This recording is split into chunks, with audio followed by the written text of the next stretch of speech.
ಸನ್ಮಾನ್ಯ ಶ್ರೀ ಪ್ರಿಯಾಂಕ್ ಖರ್ಗೆ ಸಾಹೇಬರು ಸಚಿವರು ಏನು ಹೇಳಿಕೆ ಕೊಟ್ಟಿದ್ದಾರಲ್ಲ, ಏನು ಪತ್ರ ಸಲ್ಲಿಸಿದಾರಲ್ಲ ಮಾನ್ಯ ಮುಖ್ಯಮಂತ್ರಿಗಳಿಗೆ, ಅದು ನಾನು ಸ್ವಾಗತಿಸ್ತಿದ್ದೀನಿ. ಅವ್ರ ಜೊತೆಯಾಗಿ ನಿಲ್ತಿದ್ದೀನಿ. ಯಾಕೆಂತಂದರೆ ಅವರೊಬ್ಬರು ಸೈದ್ಧಾಂತಿಕ ಮತ್ತು ಬುದ್ಧ ಬಸವ ಅಂಬೇಡ್ಕರ್ ಅವರ ಹಾದಿಯಲ್ಲಿ ನಡೆದಂಥ ಒಬ್ಬರು ವಿಚಾರವಾದಿಗಳು. ಅವ್ರ ಬಗ್ಗೆ ನನ್ನ ಸ್ವಾಗತ ಇದೆ. ಆದರೆ ಅವರ ಪರವಾಗಿ ಇಡೀ ರಾಜ್ಯವೇ ನಿಲ್ಲಬೇಕೀಗ. ಈಗ ಅವರಿಗೆ RSSನವರು ಧಮಕಿ ಹಾಕುವುದು, ಜೀವ ಬೆದರಿಕೆ ಹಾಕುವುದು, ಅವರನ್ನ ಅವಾಚ್ಯ ಶಬ್ದಗಳನ್ನು ನಿಂದಿಸುವುದು, ಬೈಯುವುದೇನು ಮಾಡ್ತಾ ಇದ್ದಾರಲ್ಲ ಈ ಜಾತಿವಾದಿಗಳು.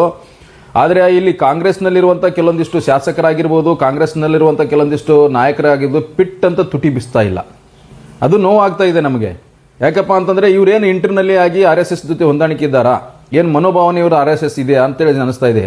ಈಗ ನಾವು ಸ್ಥಳೀಯವಾಗಿಯೂ ಕೂಡ ಈ ಸ್ಥಳೀಯ ಸಿಂದಗಿಯ ಶಾಸಕರಿಗೆ ಮತ್ತು ಸಿಂದಗಿಯ ಕಾಂಗ್ರೆಸ್ ಕಾರ್ಯಕರ್ತರಿಗೂ ಕೂಡ ನಾವು ಅದನ್ನೇ ನಾವು ವಿನಂತಿ ಮಾಡ್ಕೋತಾ ಇದ್ದೇವೆ. ನೀವು ಕಾಂಗ್ರೆಸ್ ಶಾಸಕರು ಮತ್ತು ಕಾಂಗ್ರೆಸ್ ಪಕ್ಷದ ಕಾರ್ಯಕರ್ತರು ಮಾನ್ಯ ಶ್ರೀ ಏನು ಪ್ರಿಯಾಂಕ್ ಖರ್ಗೆ ಸಾಹೇಬ್ರ ಜೊತೆ ನಿಲ್ಲಬೇಕು ಅಂತ ಹೇಳಿ ನಾನು ಈ ಸಂದರ್ಭದಲ್ಲಿ ಹೇಳಕ್ಕೆ ಇಷ್ಟಪಡ್ತಾ ಇದ್ದೀನಿ.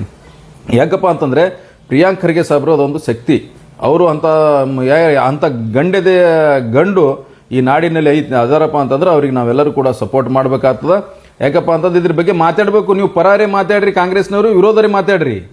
ನೀವು RSSನ ಪರವಾಗಿರಿ ನಿಲ್ರಿ, ಇಲ್ಲ ವಿರೋಧಾಗಿರಿ ಮಾತಾಡ್ರಿ, ಒಟ್ಟು ಏನಾದರೂ ಮಾತಾಡ್ರಿ. ಯಾಕಪ್ಪ ಅಂದ್ರೆ ಜನ ಕಾಯ್ಲಕತ್ತಾರ, ನಿಮ್ಗೆ ನೋಡ್ಲಕತ್ತಾರ ಜನ.